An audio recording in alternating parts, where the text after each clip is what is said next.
Específico é que vocês se sintam à vontade. Estamos numa sala super acolhedora, justamente para conversarmos, para expor dúvidas, questionamentos. Não tem nada tolo ou bobo, muito pelo contrário. Toda dúvida, todo questionamento é extremamente pertinente. Hoje nós nos reunimos aqui, no time da Ágora Investimentos, trouxemos um pouco da nossa casa para compartilhar com vocês. Eu me chamo Ellen, sou economista, estrategista da Ágora Investimentos, trabalho no mercado financeiro há 20 anos, atuei como economista do Banco Bradesco e hoje me deram um desafio de moderar esse painel, conversar um pouco sobre renda fixa. Na verdade, ficar provocando essas meninas sobre renda fixa. Então, eu conto com vocês, por favor, para me ajudar a provocá-las. Tirá-las da zona de conforto, colocá-las na saia justa e realmente trazer para nós pontos práticos. O que eu tenho que olhar? Quem que é essa tal de renda fixa? O que eu tenho que dar de escolher? Quais são os principais pontos? Então, para isso, nós pegamos 3 mulheres de áreas diferentes da corretora, para que vocês tenham diversos ângulos, diversos focos. A Sarei Molina é a nossa head da Ágora Academy. Nós temos uma empresa educacional dentro da Ágora Investimentos. Maria Clara, ela cuida também da parte de research, relatórios, análises sobre renda variável e também renda fixa. Então ela vai trazer um tom um pouco mais de fundamento para nós, contexto econômico. Então ela tem aqui também o chapéu de economista. Maria Clara, Matias, bem-vindos. Simone é nossa especialista de investimentos em renda fixa. Então, essa daqui, essa moça, tem aqui o bastão de nos guiar e trazer um pouco da tecla do depara. Quais são as opções de renda fixa? O que eu tenho que olhar? Quem são elas? Como que eu escolho na prática? Gostaria de deixá-las livres. Por favor, levantem a mão a qualquer momento e tragam a dúvida, o questionamento na hora. Para o pontapé inicial, gostaria só de entender um pouquinho como que vocês estão engajadas nesse mundo de investimentos. Tem um pé em investimentos? Já um pezinho em investimentos? Tá bom. Renda fixa. Tá ótimo. Então temos conhecedoras aqui do assunto. Meninas, sejam muito bem-vindas. Saraí, por favor, gostaria de começar contigo para trazer boas práticas. O que é preciso olhar quando nós estamos falando em termos de equilíbrio financeiro. E eu queria também te trazer um ponto muito importante, que é um desafio para nós sempre pensar em objetivos, especialmente em prazos, porque sabemos que são coisas diferentes. Muitas vezes nós misturamos as estações de prazo e objetivo. Então, Saraí, por favor, traga um contexto educacional. Vamos começar contigo e a gente vai evoluindo aqui com as outras garotas. Tá ótimo, Ellen. Bom, pessoal, obrigada, viu, pela oportunidade de estar conversando com vocês, conhecê-las também. Acho que quando a gente fala sobre comportamento, eu sempre coloco assim, existem alguns tabus, né? Não sei, eu tenho essa cara de anjinho, assim, tipo, de 20 anos de idade, já não tenho, tomara que pego 50, né? Mas o que eu quero dizer para vocês é que eu sou da geração que ainda existia o tabu de que quem tem que cuidar do dinheiro é o marido. Perfeito. O marido, o homem, o pai, né? Nunca a mulher. E existe até mesmo uma... Seja bem-vinda. Bom dia. Existe até mesmo alguns tabus de que mulheres não são boas com números. Elas são boas em outras áreas, né? De gerenciamento. E por isso que a mulher cuida do lar, porque não é fácil cuidar do lar, não é fácil cuidar de filhos, não é fácil cuidar de família, não é fácil cuidar de trabalho, né? Porque né? A gente tem N funções, N personalidades para cuidar de várias coisas durante o dia. Então, o primeiro tabu que a gente se depara é com essa questão de que mulher não foi feita para cuidar de dinheiro, tá? Mas esse tabu está caindo água abaixo. Por que eu digo isso? Porque atualmente mostra-se estatisticamente que as mulheres elas estão muito mais à frente de administração do que os homens nos últimos tempos, nas últimas décadas. E tem se, inclusive, demonstrado mais eficiente com o lado masculino quando fala em gerenciamento de dinheiro.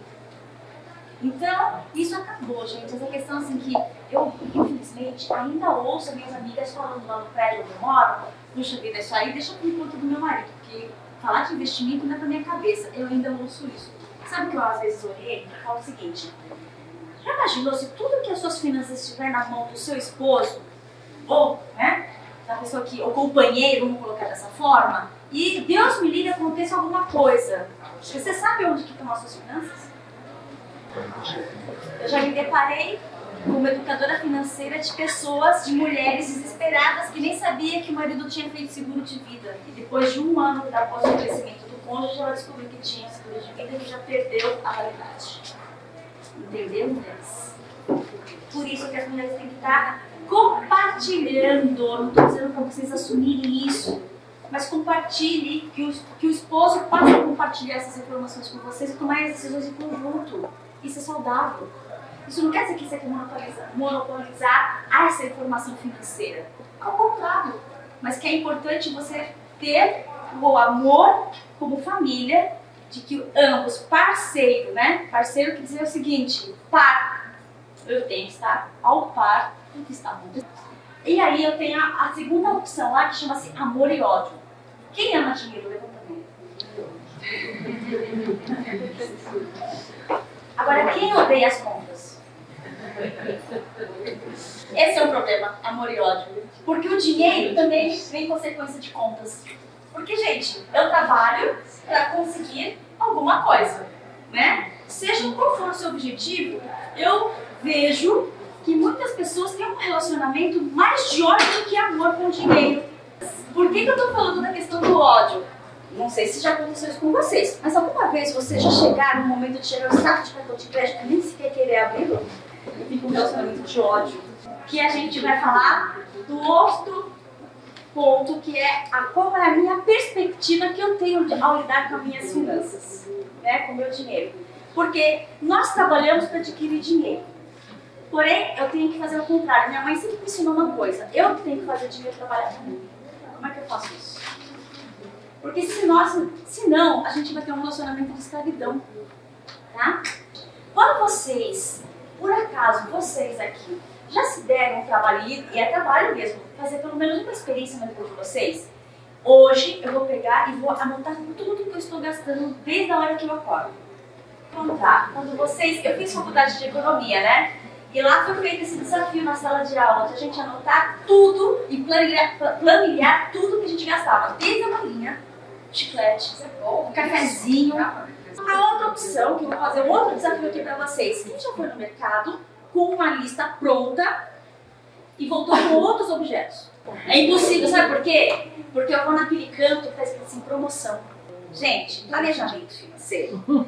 Você já disse tudo. Não é promoção, a gente tira um da lista. É o que eu faço. A promoção. É o que eu faço. Eu começo. Certo, a lista fica igual. Mas é o que eu faço. Eu me limito. Se eu sou impulsiva com gasto, eu me limito. Eu começo a me limitar. Hoje eu vou gastar somente X. Se eu ganho tanto por mês, eu tenho que gastar isso aqui por dia no máximo. E fazer essa troca. Esse é o gerenciamento. Muito bem, você acabou de me dar um exemplo de gerenciamento. Parabéns. Tá? Trocas. Então, se eu estou vendo uma promoção e estou com o meu orçamento, contando que eu vou gastar, vou dar um exemplo de R$100 por dia, e eu estou vendo uma promoção que eu não posso perder, porque é uma promoção, duas opções que você tem. Ou você continua andando reto e não olha mais a promoção, fica com ódio mortal, pensando a semana toda que perdeu a oportunidade. Ou a segunda opção, que é eu vou comprar porque é uma promoção legal, porém eu tenho que tirar esse outro item da minha lista para não poder ultrapassar aquilo que eu combinei. Isso é um gerenciamento, gente. Mas esses desafios todos que eu estou colocando para vocês, façam essa planilha. A melhor coisa que vocês vão fazer na vida de vocês não é uma planilha só de um dia. Faça uma planilha do ano. Coloca tudo que vocês gastam no decorrer do mês e vão planilhando por 12 meses isso. Depois, vocês vão percebendo que vocês vão entrar nesse jogo. Esse mês eu abusei, eu gastei demais. Então eu tenho que segurar no mês que vem ou diluir a outras contas, outras despesas que eu tinha projetado nos outros meses. Façam isso. Vocês vão aprender a fazer planejamento. E é interessante que até a tua cabeça comece a fazer esse cálculo sozinha, de tanto que vocês vão colocando os itens na ponta do lápis que a gente fala, né? E para investir, você precisa de 3 observações. Prazo. Quantos prazos nós temos para investir? Alguém saberia me informar? É chutar? 30, 60, um ano, que nós chamamos de curto prazo, ok? Para que serve o curto prazo? Para que serve investimentos de curto prazo?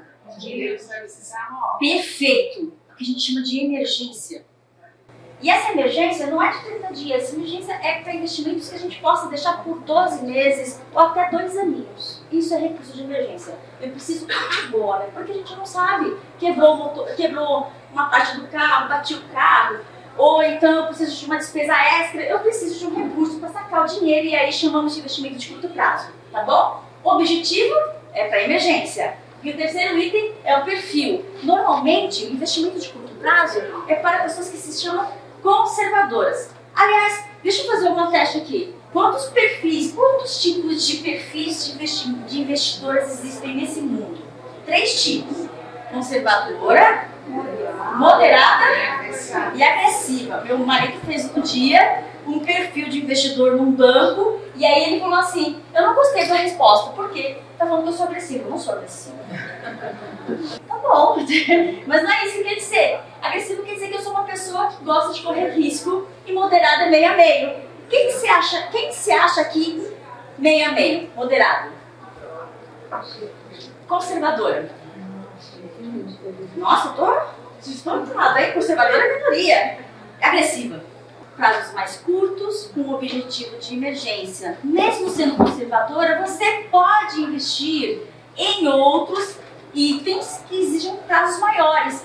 Prazos de 5 anos. Para que serve um dinheiro, um investimento que eu vou ser obrigada a deixar meu dinheiro lá há 5 anos? Para que serve esse investimento? Não é o dinheiro que você precisa.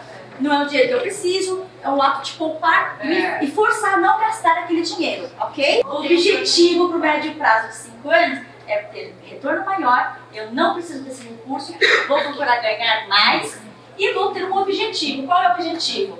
É para minhas férias sonhadas daqui a 5 anos, é para a festa de aniversário do meu filho, da minha filha, que vai fazer 15 anos, é para comprar um carro. Perfeito. E o longo prazo, que é o terceiro prazo? Longo prazo é longo prazo. Você precisa dividir o seu dinheiro para investimentos para longo prazo também. É importante, 10 anos, 20 anos. Para que serve esse recurso investido há mais tempo?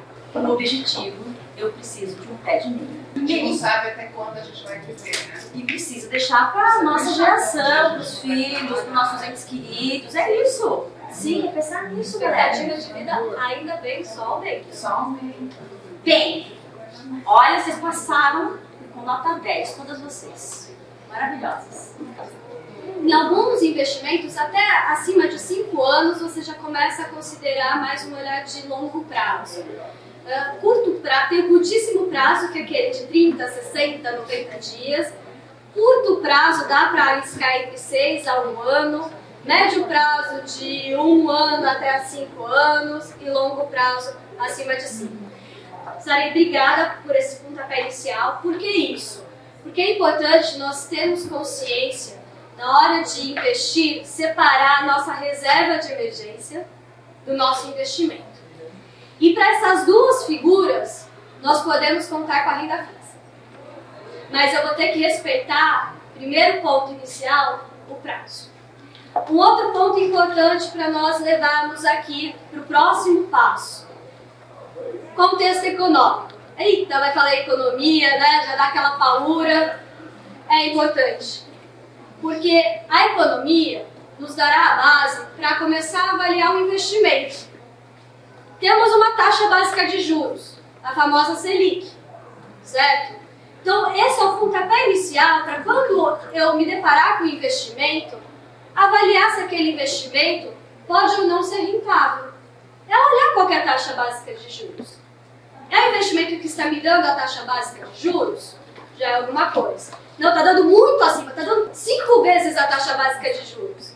Quando investir, eu preciso entender, ser economista, não, mas eu preciso ter alguns parâmetros em mente. Digamos que a inflação dos últimos 12 meses esteja próxima de 10%, só para arredondar. Se eu investir em alguma coisa que está me dando 10% ao ano, o que acontece? Eu vou conseguir consumir com esse rendimento a mesma coisa que eu consumia há 12 meses atrás. Então, o ideal é que eu tenha um rendimento acima da inflação. Porque eu vou conseguir manter o meu poder de compra. Porque eu vou conseguir consumir acima da inflação. Então, para nós darmos o próximo passo aqui na renda fixa, eu gostaria que a Maria Clara, por gentileza, desse um contexto para nós. Onde nós estamos, o que nós estamos falando de taxa de juros, o que nós estamos falando de inflação, para que depois a gente traga aqui para a Simone, na prática, somando todos esses elementos. Bom, vamos lá, bom dia a todas. Vim aqui com a missão, então, de trazer um panorama geral. É importante, antes de escolher qual a classe de ativo, a gente entender o cenário econômico. Esse cenário econômico não é só Brasil, entender o que está acontecendo no mundo, lá fora, nos Estados Unidos, na Europa, na China. E eu vim aqui com essa missão de tentar mostrar um pouquinho para vocês o que está acontecendo. O principal cenário que a gente está vivendo é um cenário de inflação. Quem aqui já não foi no supermercado e se deparou com uma dificuldade de comprar, de olhar para a fruta, para o mamão e falar, nossa, como está caro o mamão, não é esse preço. Então, estamos num cenário de inflação, uma inflação que não é restrita só para o Brasil, é uma inflação global, essa preocupação com inflação está ocorrendo mundo afora, e por conta disso, os principais banqueiros centrais, eles têm atuado de maneira bem contundente para tentar controlar essa inflação. O que seria controlar a inflação? Trazer a inflação de volta para a meta dos bancos centrais. Então, eles têm adotado políticas monetárias contracionistas. O que seria uma política monetária contracionista? Seria uma política monetária com alta de juros para tentar levar e promover essa convergência da inflação de volta para a meta. Todo mundo sabe, passamos por uma pandemia. Essa pandemia, ela fez com que os bancos centrais cortassem os juros. Os juros nos Estados Unidos, por exemplo, o juros foi para um patamar próximo de zero. Na Europa, os juros nominais foram para negativo, e tudo isso injetando liquidez no sistema financeiro. E naquela época, no auge da pandemia, o cenário era de inflação controlada. E agora a gente está passando por um outro momento. A pandemia veio no bojo da pandemia essa inflação, houve um incremento nos preços por questões de gargalo nas cadeias de produção, questões de logística da China, e todo mundo deve ter acompanhado que nesse ano tivemos a guerra entre a Rússia e a Ucrânia. E uma das principais consequências dessa guerra, fora as perdas humanas, é claro, foi o aumento dos preços das commodities, com destaque para as commodities energéticas, como é o caso do petróleo. Então isso ainda incrementou ainda mais a inflação. E os bancos centrais estão tentando agora agir para levar a inflação de volta à meta através de políticas monetárias mais restritivas com altas de juros. O Brasil, ele saiu na frente nesse movimento. Então, o Banco Central aqui, ele já vem promovendo, todo mundo deve acompanhar, lendo nos jornais, já vem promovendo altas de juros sucessivas A gente saiu de um patamar de juros de uma Selic muito baixa, estamos agora com uma Selic de 13,75%. E enquanto os países desenvolvidos, como é o caso dos Estados Unidos, eles demoraram muito tempo para reconhecer a inflação. Eles atribuíam a inflação a fatores transitórios e demoraram para agir. E só agora, nos últimos meses, que o Banco Central norte-americano começou também a dar início a esse processo de alta de juros por lá. Então, a gente está muito na frente desse movimento que é positivo. Então, só para fazer antes de voltar a palavra para a Ellen, nesse cenário de auge da pandemia, com inflação baixa, taxa de juros baixa, na Europa juros negativo, muita liquidez no sistema financeiro, qualquer ativo de risco trazia uma boa rentabilidade.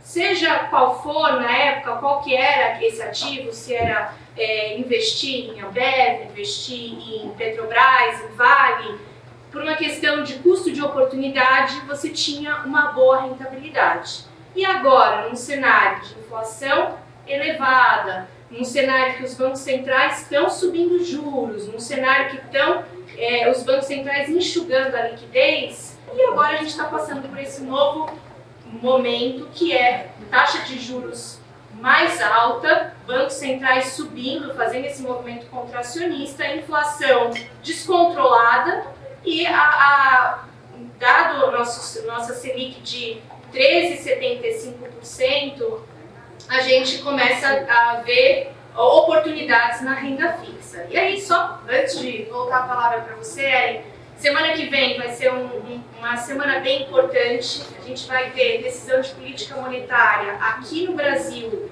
que é a famosa reunião do Copom, e lá nos Estados Unidos. Vai ser uma super quarta-feira, com essas duas decisões de juros. Aqui no Brasil, a expectativa majoritária do mercado é que a Selic ela permaneça nesse patamar de 13,75% ao ano, muito embora recentemente o presidente do Banco Central brasileiro, Roberto Campos Neto, deu alguma sinalização de que poderia ter mais um ajuste residual, talvez levando a Selic para 14%. Desculpa, no outro painel que eles acabaram de passar, do Pactual, etc., eles falaram mais ou menos nos próximos 2 anos e 11%, 12%, que Isso. deve ficar mais ou menos nesse patamar, né? É isso mesmo. Então, a Selic, existe uma probabilidade, ainda que pequena, que a Selic ela encerre esse ciclo de aperto monetário nos 14%, e vai permanecer nesse patamar por um longo período. O que eu chamo de longo período? Provavelmente até o segundo semestre do ano que vem. E aí, dependendo, é claro, do cenário econômico, da inflação, das eleições, do cenário internacional, aí sim, provavelmente o Banco Central vai começar a entrar numa trajetória de corte de juros no longo prazo, né? Daqui a 2 anos a gente imagina uma taxa de juros em 11, ao redor disso. De que a gente está num cenário muito interessante para renda fixa, taxa de juros lá em cima, Selic provavelmente permanecendo nesse patamar por um bom período, até meados do ano que vem, segundo semestre, quando só aí o Banco Central deve começar a promover cortes de juros. Mas até lá, teremos Selic em 13,75 ou 14, a depender dessa próxima reunião do Copom, que vai acontecer na quarta-feira que vem. E a mesma coisa nos Estados Unidos. Estados Unidos, semana que vem, também decisão de juros. Eles lá também estão subindo os juros, atrasados, né? Mas também estão promovendo, estão fazendo esse ajuste. E o mercado acredita que a taxa de juros americana, que se chama Fed Fund Rate, pode chegar a 4% ou até mesmo 5%. Então, o mundo todo está nesse cenário, inflação e bancos centrais ajustando as suas políticas monetárias e subindo juros. Obrigada, Maria Clara, pela aula. Bom, nesse contexto de aumento de juros, eu acho que muitas se recordam que há uns 2 anos atrás, justamente no momento de pandemia, quando as taxas estavam baixas, juros próximos a 2%, o desespero era, e agora, cadê aquele meu 1% que pingava todo mês na minha conta? Cadê a minha rentabilidade? Eu brinco que nem tanto ao céu, nem tanto à terra. O ideal, sempre quando nós pensamos em investimentos, é ter uma carteira diversificada, sempre respeitando o seu perfil, se ele é conservador, moderado, agressivo, mas sempre ter uma carteira diversificada. Não olhe apenas um único produto financeiro. É aquela famosa história, uma andorinha só não faz verão. Então, tome esse cuidado. Olhem sempre a tua carteira com vários produtos, tá? E mais do que isso, indexadores diferentes. Já vamos chegar lá, vou passar essa bola para a Simone para ela ajudar a nos orientar nesse ponto. Renda fixa com uma taxa de 14, próxima a 14, como a Maria Clara comentou, super interessante, pré-fixado, bacana, bacana. Mas eu também preciso considerar qual que é meu horizonte. E existe uma coisa no mercado, que eu vou dar um passo aqui além para vocês. Nós estamos falando da taxa básica de juros, certo? 13,75. Mas o mercado, ele gosta também de olhar prospectivamente. Qual que é a taxa esperada daqui a um ano? Qual que é a taxa esperada daqui a 2 anos? Qual que é a taxa esperada, e assim por diante, daqui a 10 anos? Então, por mais que a minha taxa atual esteja em 13,75, quando eu for comprar um título pré-fixado, eu preciso olhar qual que é o prazo dele. Porque ele vai estar sendo negociado a taxa de juros esperada lá na frente do vencimento dele. Tá? Então, aqui é só para a gente levar em consideração qual que é a expectativa do mercado. E a expectativa do mercado, sim, é que a gente tenha alguma redução de taxa de juros no ano que vem. Mas mesmo assim, quando nós esticamos essa corda para 5 anos à frente, você não está falando de uma taxa de juros a 2%, 3%. Você está falando de uma taxa de juros aí em torno de 10%. Então, só para vocês terem mais ou menos esses números como norte. A Simone, ela vai trazer, então, consolidar tudo que Saraí comentou, Maria Clara, sobre o cenário, e trazer para produtos. O que nós temos de produtos de renda fixa? Quais são as principais diferenças? Quem são, assim, o carro-chefe, né? Quais são os principais? O que eu tenho que olhar? E os indexadores. Indexadores, meninas, se é pré-fixado, se é pós, né? Ou se é um misto dos dois. Simone, agora... Obrigada, é um prazer estar aqui falando com vocês. Eu estou na mesa de renda fixa hoje da Ágora Investimentos, já tenho 14 anos aí no mercado financeiro, já trabalhei com gestão de carteiras também, de private, mas hoje é um prazer estar na Ágora aí, poder compartilhar aqui com vocês um pouquinho de significados ali da renda fixa, tá? Vou começar só um pouquinho aqui na parte do significado de renda fixa. Então, quando a gente fala renda fixa, o que vem na cabeça? Eu vou aplicar e eu sei que eu vou receber lá na frente. Eu não gosto muito dessa definição. Eu prefiro falar assim, que eu sei o que vai me remunerar no período que eu estou investindo. Por quê? Na renda fixa, quando a gente escolhe um ativo, enfim, eu vou escolher o que vai me remunerar. Então a gente tem, como a Ana comentou, alguns indexadores que a gente chama. Eu posso escolher ser remunerada pelo CDI, que hoje a taxa, segue a taxa básica de juros, que é a Selic. Eu posso escolher ser remunerada pela própria Selic ao longo desse período. Eu posso escolher ser remunerada pela inflação e eu posso ser escolhida remunerada por um pré-fixado, ou seja, no momento ali eu cravo uma taxa. Mas, ao longo do período, alguns desses indexadores, eu não sei quanto que ele vai me dar lá na frente. Como a gente comentou aqui, é importante avaliar o cenário, porque se eu aplico um papel que está atrelado à taxa Selic, por exemplo, um título público, uma LFT, que ela paga a Selic, né, pra gente, eu vou acompanhar a Selic. Então, se eu apliquei em 5 anos, essa Selic muda, no período eu vou ter vai ser volátil esse meu rendimento até o vencimento. Então, não é no momento que eu estou aplicando que eu sei quanto que eu vou ganhar.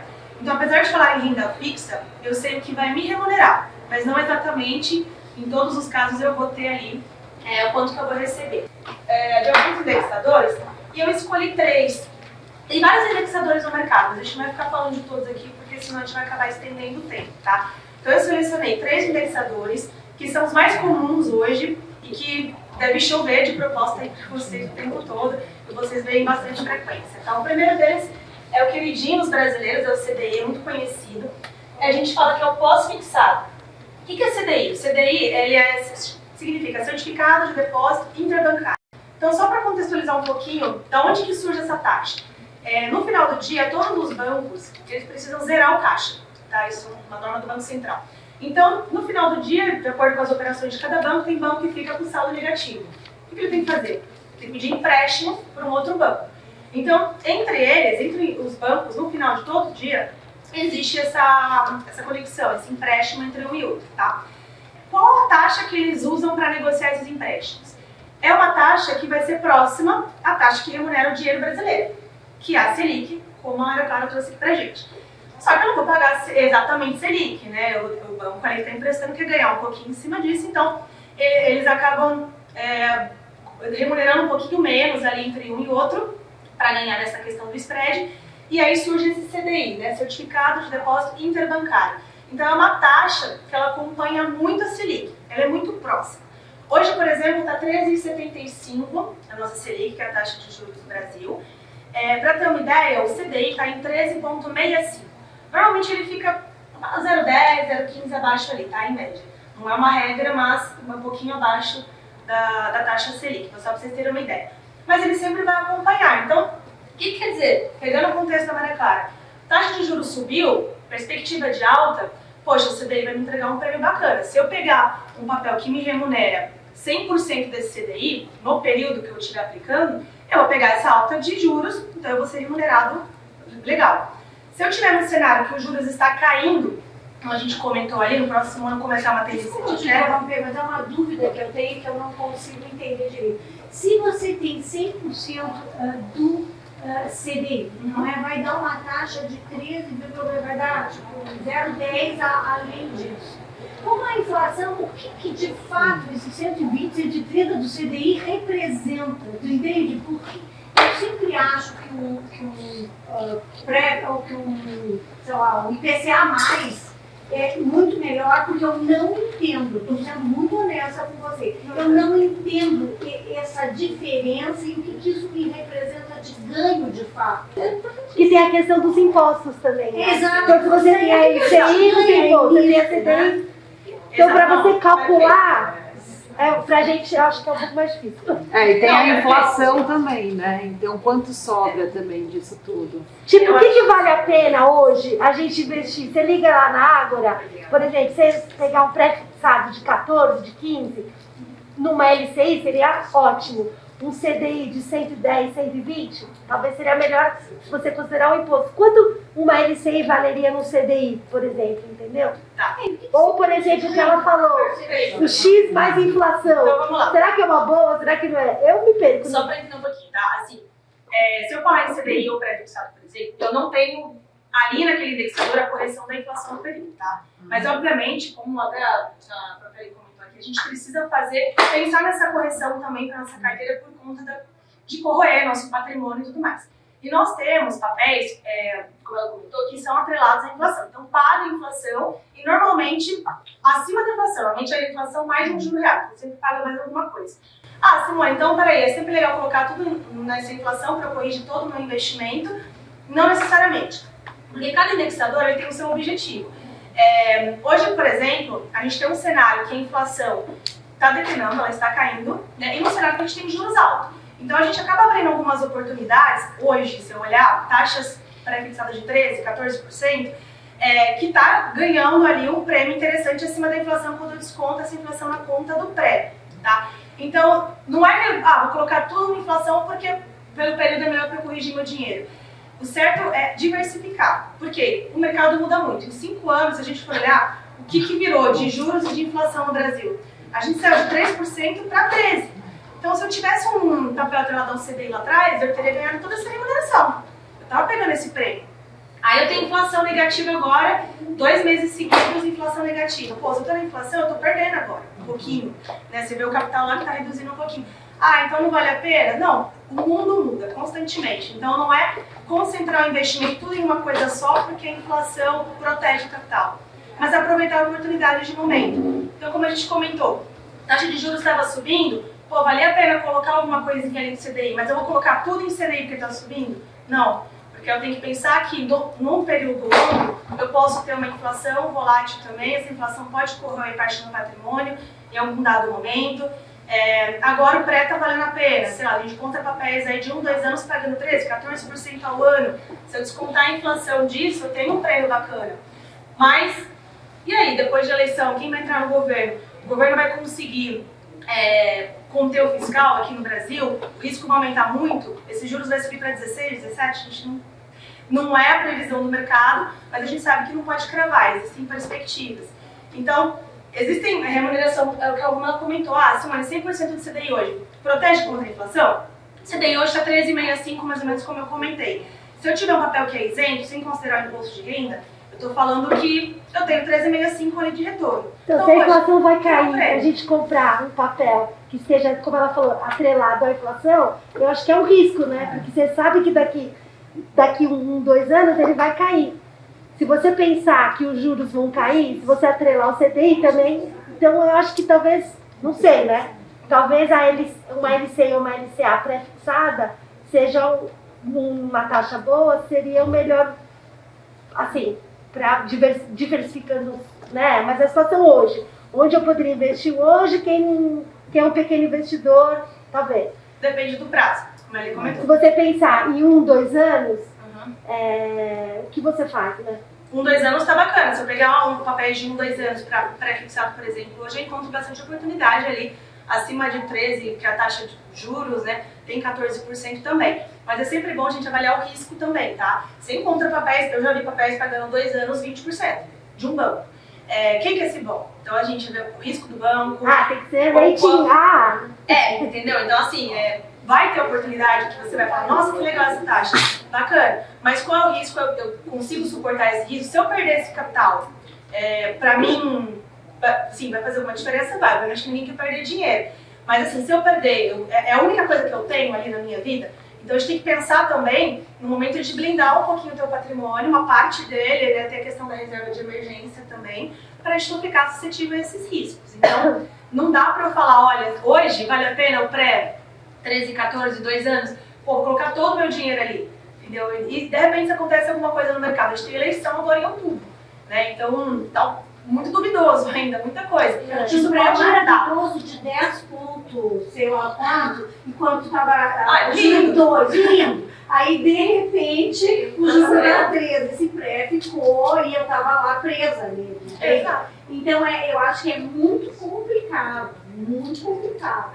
O que a gente sempre assim, pede, em termos de educação financeira, falar de conhecer objetivos, conhecer o que você quer, onde você quer chegar, isso é muito importante na hora de escolher esses indexadores também. E não pensar só no que você vai ganhar de dinheiro. Às vezes você pode ganhar um pouco menos, né, do que o mercado está pagando, mas você vai atingir o seu objetivo.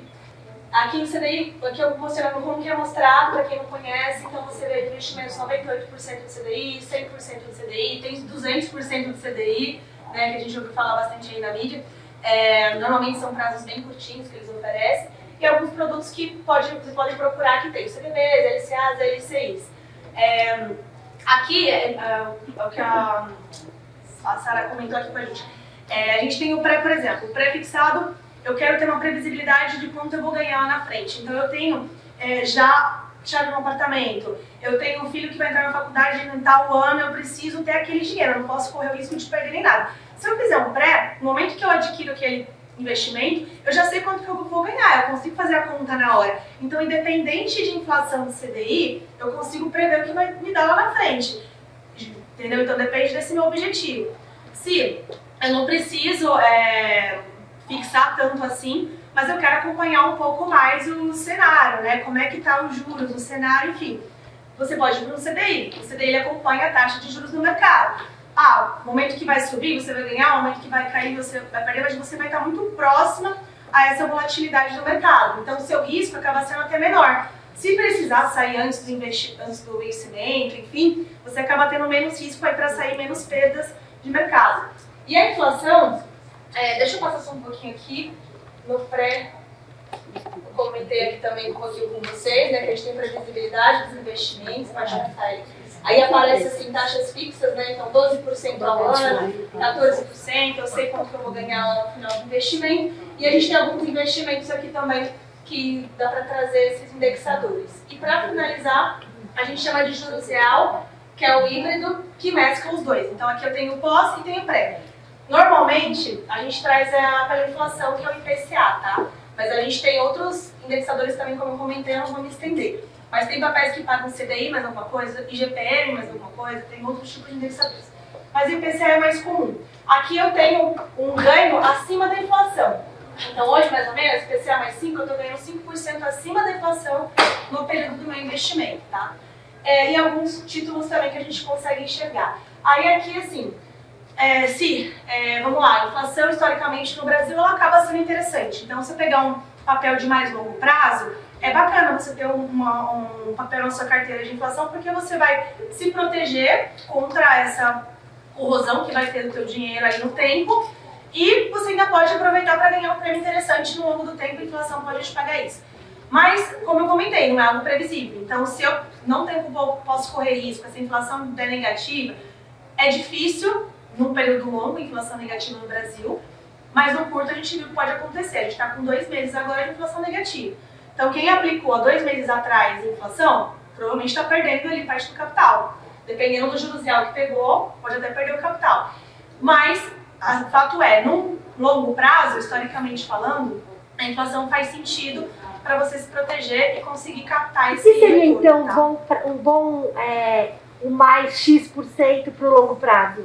Não IPCA mais. Não entendi a pergunta. Se você pensar comprar um papel hoje, IPCA mais X, quanto seria, pensando em tudo isso que vocês falaram, sei lá, daqui 2, 3 anos, o ideal, esse 5%, 6%, 7%, de acordo com o que o mercado está oferecendo? Tá. Por exemplo, a Ágora. Essa parcela de juro real, ela também acompanha um pouquinho a taxa de juros do mercado, tá? O preço de juros. Então, como a gente hoje está trabalhando com taxas bem altas, a gente saiu de papéis que pagavam IPCA mais 1, mais 2, hoje a gente tem bastante oportunidade de estar dando IPCA mais 5, mais 6, tá? Inclusive até opções isentas de imposto de renda. Mas como eu comentei, é sempre bom avaliar o risco. Vai ter papéis que pagam IPCA mais 8, mais 10.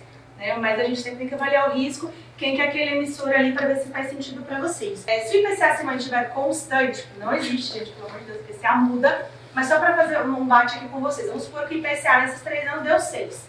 Mais 5, eu vou ter 11% ao ano ali do meu retorno. Em 3 anos, 11, fazendo conta de 33, ali mais ou menos 30% de retorno, tá? No período que eu tiver.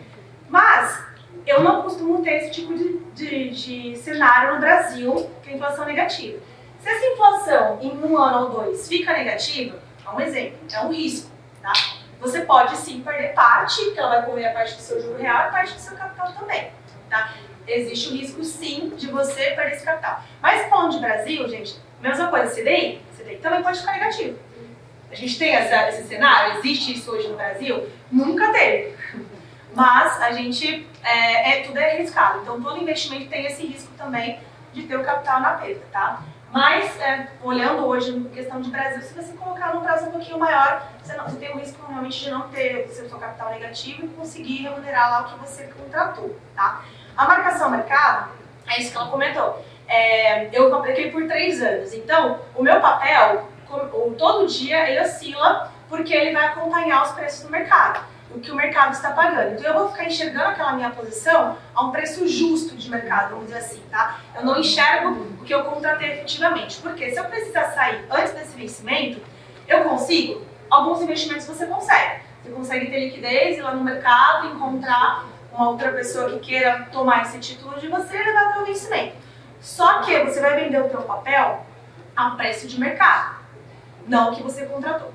Então a sua taxa ali vai mudar, consequentemente isso pode ser bom ou ruim, depende do momento que o mercado está. Então num cenário hoje de alta de juros subindo, se eu tenho um papel lá atrás, por exemplo, vamos falar um pré-fixado que é mais fácil. Eu comprei lá atrás a 10%, que nem o caso dela. Hoje o mercado paga no CDB 13, 14. Se você for vender o teu papel a 10 agora, quem vai comprar a 10? Ninguém. Então você vai ter que vender a 13. Então você está perdendo dinheiro. Você vai ter que reajustar isso no mercado. Entendeu? Então isso que é a marcação ao mercado. Mas sim, na renda fixa, se você levar até o vencimento, você tem o que você contratou, independente do que está acontecendo. Mas no dia a dia você vê essa volatilidade nos investimentos na O carteira. tesouro direto, não é? Quando a gente produz IPCA+, a gente pode esperar em uma curva e vender, se você tem o tempo não está precisando do dinheiro, foi um investimento de longo prazo mesmo, você pode esperar a curva e vender o ganho, certo? E maior até do que o lá no final. Então, quando eu compro uma LCI, uma CRA tal, eu não tenho essa mobilidade, vamos chamar assim, possibilidade, eu não sei como chama. Título público ou tesouro direto, é a mesma coisa, tá, gente? Tesouro direto é um sistema, um site, um link, você entra lá para negociar títulos públicos, compra e vende por lá, e são os títulos públicos. O que é um título público? Quando eu vou vender um título que eu comprei, aí eu já vou entrando na sua pergunta, eu comprei com vencimento de 5 anos, mas em 1 ano eu preciso sair, vou precisar do recurso, não vou conseguir. Eu tenho que encontrar um outro investidor que esteja disposto a comprar esse papel de mim e carregar até o vencimento. Porque o governo não vai chegar para você e falar assim, ah não, você quer agora, eu te dou então de volta, a hora que você quiser. Não é assim que funciona. Ele emitiu aquela dívida como se fosse uma dívida que o governo emite para você e você compra parte dessa dívida. Ele emitiu aquela dívida, ele tem um fluxo de caixa que ele vai pagar em 5 anos. Então se você não quiser mais o papel, você tem que encontrar outra pessoa e vender o seu título. E a gente chama isso de mercado secundário. E aí, bancos, corretoras, enfim, todas conseguem fazer a intermediação desse processo. Esse mercado secundário, esses títulos públicos, eles são negociados todos os dias. Então, assim, tem muita procura, muita demanda, muita oferta. Por isso que a gente fala que ele tem a principal característica que é a liquidez diária. Então, a gente tem a liquidez diária desse papel. Mas, como eu comentei, você vai pegar a taxa que você contratou? Não. Você vai ser penalizado pela taxa que o mercado está pagando. Pode ser bom ou ruim, de acordo com o mercado. Acessibilidade. Importante, com 35, 40 reais, você não tem dinheiro para aplicar agora, não tem dinheiro guardado. A partir de 40 reais você já consegue aplicar no Tesouro Direto. Então, assim, é bem acessível para qualquer tipo de público. Quem está começando, quem quer sair do investimento que não acha que está bom e quer vir para migrar agora. E alguns exemplos são Tesouro Selic, IPCA, então, ó, tem todos os indexadores que a gente comentou aqui. Você pode fazer uma diversificação de carteira, considerando aí títulos públicos na sua carteira de investimentos também, tá? Então, esse era um dos produtos que a gente trouxe aqui. Tem outros, mas acho que a gente meio que acabou com o timing aqui, gente. Sim, mas infelizmente a gente ia comentar um pouco. Mas a gente vai convidar vocês para vocês passarem no nosso stand.